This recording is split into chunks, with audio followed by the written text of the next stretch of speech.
நாடு தழுவிய ரீதியில் பேசப்படுகிற பல்துறை சார்ந்த பல ஆளுமைகளை ஈன்றெடுத்த இனிய பூமிதான் கிழக்கு மாகாணம்.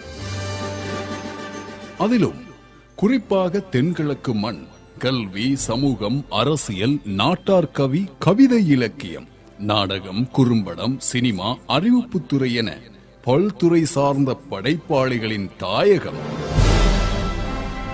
கலை இலக்கியம் என்பது கிழக்கு மாகாணத்தின் சமய சமூக மரபிலிருந்து பேணி பாதுகாக்கப்படும் காலத்தால் அழியாத உன்னத முதுசம். கலை இலக்கிய பாரம்பரியம் ஊற்றெடுக்கும் கிழக்கு மாகாணத்தின் அம்பாறை மாவட்டத்தில் வங்கக்கடலின் அலையோசையும் வண்ணமாருதம் வீசும் வயல்களின் குளிர் தென்றலும் வந்தமர்ந்து சாமரம் வீசும் சாய்ந்த மருதூரில் சல்மா சம்சுதீன் தம்பதியினரின் இரண்டாவது புதல்வராக பிறந்து மண்ணுக்கும் மக்களுக்கும் முழு நாட்டிற்கும் பெருமை சேர்ப்பவரே நமது வளர்ந்து வரும் இளைய படைப்பாளி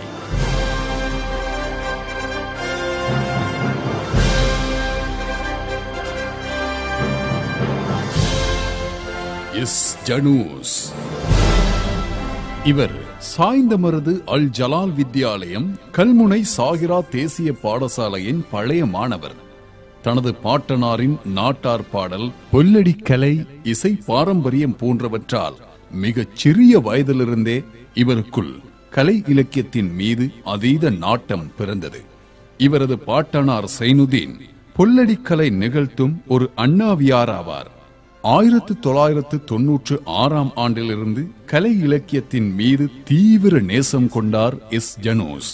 இந்த நாட்டத்தின் காரணமாக மிகச் சிறிய வயதிலிருந்தே இவர் கவிதைகளை எழுதத் தொடங்கினார்.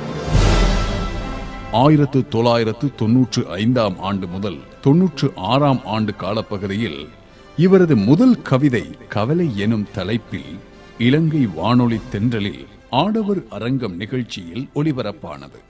அத்தோடு இலங்கை ஒலிபரப்பு கூட்டுத்தாபனத்தின் அன்றைய நிகழ்ச்சிகளான வாலிபர் வட்டம், மனோரஞ்சிதம், இன்றைய நேயர், தேன் கிண்ணம், பூங்காற்று, இருவர் அரங்கம், இசையும் கதையும், நந்தவனம் என பல்வேறு நிகழ்ச்சிகளில் எஸ் ஜனூஸின் ஆக்கங்கள் தொடர்ச்சியாக ஒலிபரப்பாகின. அத்தோடு சக்தி எஃப்எம்மில் எஸ்.டி. ரவுஃப் தொகுத்து வழங்கிய இதய ராகம் நிகழ்ச்சியூடாக இவரின் பல்வேறு கவிதைகள் நாடு தழுவிய ரீதியில் பேசப்பட்டன. அது மாத்திரமல்லாமல் இலங்கையின் பல்வேறு பத்திரிகைகளிலும் உள்நாட்டு வெளிநாட்டு சஞ்சிகைகள், இணைய இதழ்கள் போன்றவற்றிலும் ஜனூஸின் பல்வேறு கவிதைகள், ஆக்கங்கள் பிரசுரமாகி வருகின்றன. தற்போது இலங்கை ஒலிபரப்பு கூட்டுத்தாபனம் மற்றும் இலங்கை ரூபவாகினி கூட்டுத்தாபனத்தின் பகுதி நேர அறிவிப்பாளராக கடமையாற்றும் எஸ் ஜனூஸ் ஒரு சுயாதீன ஊடகவியலாளராக பல்வேறு பத்திரிகைகள் மற்றும் இணைய இதழ்களுக்கு தனது பங்களிப்பினை நல்கி வருகின்றார்.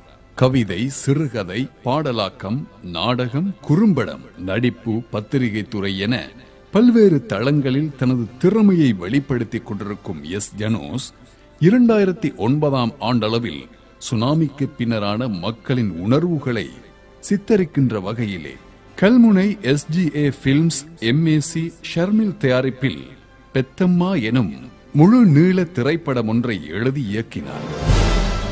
இதுவே எஸ் ஜனூஸின் முதல் திரைப்பட முயற்சியாகும். இத்திரைப்படம் கிழக்கு மாகாணத்தில் மட்டுமல்ல, இலங்கை பூராகவும் பல்வேறு எதிர்பார்ப்புகளை ஏற்படுத்திய சுனாமியை சித்தரிக்கும் ஒரு ஆவணப்பதிவாக விளங்குகிறது. 2010 ஆண்டில் பதியம் எனும் குறும்படத்தையும் எஸ் ஜனூஸ் எழுதி இயக்கியிருந்தார். இது தேசிய ரீதியில் பல விருதுகளுக்கு பரிந்துரைக்கப்பட்ட ஒரு குறும்படமாகும். அது மாத்திரமல்லாமல் 2012 ஆண்டளவில் வாய் திஸ் கொலவெரி எனும் குறும்படம் ஒன்றையும் எஸ் ஜனூஸ் எழுதி இயக்கினார். சர்வதேச மட்டத்தில் நம் கலை அமைப்பும் தினக்குரலும் இணைந்து நடாத்திய குறும்பட போட்டியில் எஸ் ஜனூஸின் வாய் திஸ் கொலவெரிக்கு சிறந்த குறும்படத்துக்கான விருதும் பரிசும் கிடைத்துள்ளது. இலங்கையின் தேசிய வானொலிகளில் எஸ் ஜனூஸ் எழுதிய 10க்கும் மேற்பட்ட நாடகங்கள் ஒலிபரப்பாகியுள்ளன. இதில் நகைச்சுவை நாடகங்கள் அதிகம். இலங்கை ஒலிபரப்பு கூட்டுத்தாபன தேசிய சேவை, முஸ்லிம் சேவை, பிறை எஃப்எம், சக்தி எஃப்எம் போன்ற அலைவரிசைகளில் இவரின் நாடகங்கள் ஒலிபரப்பாகி இருக்கின்றன. எஸ் ஜனூஸ் எழுதிய நாடகங்களில் மனமாற்றம், மனசு பறித்த சுனாமி, ஸ்கூட்டி போன்ற நாடகங்கள் மனித விழுமியங்களை பேணி நடக்காத சமூகத்தின் முரண்பாடுகள் நிறைந்த அவலங்களை பதிவு செய்த படைப்பாக பலராலும் பாராட்டப்பட்டன. ஒரு கவிஞனாக கலைத்துறைக்குள் கால் தடம் பதித்த எஸ். ஜனூஸ் 2012ஆம் ஆண்டளவில் தாக்கத்தி எனும் கவிதை தொகுதியையும் வெளியிட்டார். மண்ணுக்கும் மக்களுக்குமான சொல்லாடல் நிறைந்த தாக்கத்தி கவிதை நூல் பலராலும் சிலாகித்து பேசப்பட்ட ஒரு கவிதை நூலாக இலக்கிய பரப்பில் பதிவு செய்யப்பட்டிருக்கிறது. அத்தோடு வெகு விரைவில் எஸ். ஜனூஸின் 2வது தொகுதியாக மூசாப்பும் ஒரு முழ வெயிலும் கவிதை நூல் வெளிவர காத்திருக்கிறது. இத்தொகுதிக்கு தென்னிந்தியாவின் முன்னணி கவிஞர் மு. மேத்தா அவர்கள் தனது ஆத்மார்த்தமான ஆசியுரை வழங்கியிருப்பது குறிப்பிடத்தக்க அம்சம். எஸ். ஜனூஸ் 2005ஆம் ஆண்டு முதல் 2009ஆம் ஆண்டு வரை தனியார் வானொலியான சக்தி FM-இல் பணிபுரிந்த போது அங்கு நாடகங்கள், ஆவண ஒலிப்பேழைகள், கவிதை நிகழ்ச்சிகள், நகைச்சுவை சித்திரங்கள் என பல்வேறு தளங்களில் பயணித்து தனது திறமைகளை பட்டை தீட்டினார். குறிப்பாக அன்றுகளில் சக்தி FM உதவி முகாமையாளர் ST ரவுஃபுடன் இணைந்து எஸ். ஜனூஸ் எழுதி இயக்கி நடித்த கலக்கல் போடியார் நிகழ்ச்சி கிழக்கு மாகாண பேச்சு வழக்கில் நேயர்கள் நெஞ்சில் இடம் பிடித்து வாராந்தம் ஒளிபரப்பான ஒரு ஒளிச்சித்திரமாக விளங்கியது. தேசிய வானொலிகளில் ஒளிபரப்பான பல்வேறு நாடகங்களில் முக்கிய பாத்திரமேற்று நடித்திருக்கும் எஸ். ஜனூஸ் இலங்கை ரூபவாகினி நேத்ராவின் முஸ்லிம் பிரிவு தயாரித்தளித்த இலட்சியங்கள் விலை போவதில்லை, அளவுக்கரை போன்ற தொலைக்காட்சி நாடகங்களிலும் முக்கிய பாத்திரமேற்று தனது நடிப்பு திறமையை வெளிப்படுத்தியிருக்கிறார். அத்தோடு நேத்ரா டிவியில் ஒளிபரப்பாகும் பிலிம் சிட்டி நிகழ்ச்சியின் முன்னோட்டத்திலும், அதாவது ட்ரெய்லரிலும் தனது இயல்பான நடிப்பை வெளிப்படுத்தி பலரது பாராட்டுதல்களை பெற்றிருக்கிறார் எஸ். ஜனூஸ். அண்மையில் கவிஞர் அஸ்மினின் பாம்புகள் குளிக்கும் நதி கவிதை நூலின் அறிமுக விழாவை தொகுத்து வழங்க கவிஞர் அஸ்மினுடன் சென்னைக்கு சென்ற எஸ். ஜனூஸ் தனது மொழிவளம், குரல் வளம், உச்சரிப்பு போன்ற விடயங்களுக்காக கலைஞர் கலைமாமணி VKT பாலன், பேராசிரியர் ஆதிரா முல்லை, புகழ்பெற்ற அறிவிப்பாளர் சாத்தான்குளம் அப்துல் ஜப்பார் மற்றும் அங்கு குழுமியிருந்த இலக்கிய படைப்பாளிகள், நடிகர்கள், இயக்குநர்களால் சிலாகித்து பேசப்பட்ட ஒரு சிறந்த அறிவிப்பாளராகவும் மிளிர்கின்றார். எஸ். ஜனூஸ் இதுவரை 10க்கும் மேற்பட்ட பாடல்களையும் எழுதியிருக்கும் பாடலாசிரியராகவும் தன்னை அடையாளப்படுத்தியிருக்கிறார். பெத்தம்மா திரைப்படத்தை எழுதி இயக்கியதோடு அதில் இடம்பெறும் பாடல்களையும் இவரே எழுதியிருக்கிறார். இதுவரை 3 இஸ்லாமிய கீதங்களையும் எழுதியிருக்கிறார். வெகு விரைவில் இலங்கையிலிருந்து வெளிவர இருக்கும் சவால் திரைப்படத்தில் முகநூலே பாடல் இவருக்கு சிறந்த பாடலாசிரியருக்கான பரிணாமத்தையும் பெற்றுத்தரும் என்பதில் ஐயமில்லை. எஸ். ஜனூஸின் திறமைகளை பறைசாற்றும் வகையில் இலங்கையின் தேசிய தொலைக்காட்சியான நேத்ரா அலைவரிசை இவருக்கு பல்வேறு களங்களை அமைத்து வருகிறது. நிகழ்ச்சி தொகுப்பு, கவியரங்கம், நாடகம், நடிப்பு என பல்வேறு தளங்களில் நேத்ரா அலைவரிசையில் எஸ். ஜனூஸின் திறமைகள் வெளிப்பட்டிருக்கின்றன. அத்தோடு உதய தரிசனம், பிறை நிலா நிகழ்ச்சிகள் ஊடாக நேர்காணல் செய்யப்பட்டு கலை இலக்கிய சமூகத்துக்கு அடையாளப்படுத்தப்பட்டிருக்கிறார். சுயாதீன தொலைக்காட்சி வலையமைப்பின் வசந்தம் டிவியின் தூவானம் மற்றும் கவியரங்கம் போன்ற நிகழ்ச்சிகளிலும் எஸ். ஜனூஸின் திறமை கணிசமாக வெளிக்கொணரப்பட்டிருக்கிறது. அத்தோடு வசந்தம் FM அலைவரிசையிலும் இவரது கவியரங்கம், கவிதைகள் ஒலிபரப்பாகி இருக்கின்றன. கிழக்கின் நாதம் பிறை FM அலைவரிசை எஸ். ஜனூஸ் எழுதிய பெத்தம்மா திரைப்பட பாடலை தொடர்ந்து 4 வருடங்களாக ஒலிபரப்புவதோடு இவரது அடையாளங்களை வெளிப்படுத்த சிறந்த களமாகவும் அமைந்திருக்கிறது. எஸ். ஜனூஸ் கலை இலக்கிய துறைக்குள் கால் தடம் பதித்த 17 வருட காலங்களுக்குள் தான் இயங்கிக் கொண்டிருக்கும் துறைகள் சார்ந்து பல்வேறு விருதுகள், பரிசுகள், சான்றிதழ்கள் பெற்று தான் நேசிக்கும் துறைகளுக்கு ஆத்மார்த்தமான பெருமை சேர்த்திருக்கிறார். 2010ஆம் ஆண்டு ஆஸ்திரேலியா தமிழ் இலக்கிய கலை சங்கம் நடாத்திய கவிதை போட்டியில் எஸ். ஜனூஸ் எழுதிய எங்களுக்கும் காலம் வரும் தலைப்பிலான கவிதை சிறந்த கவிதைக்கான விருதையும் சான்றிதழையும் பண முடிப்பையும் பெற்றுக்கொண்டது. அத்தோடு 2012ஆம் ஆண்டில் எக்ஸ்ட்ரோ ஸ்ரீலங்கா நடத்திய திறமைக்கு மரியாதை விருது விழாவில் அறிவிப்பு, கவிதை, இலக்கியம், நாடகம், குறும்பட இயக்கம் ஆகிய துறைகளுக்காக எஸ். ஜனூஸ் அவர்களுக்கு சிறப்பு விருதும் கலைநிலா பட்டமும் வழங்கி கௌரவிக்கப்பட்டது.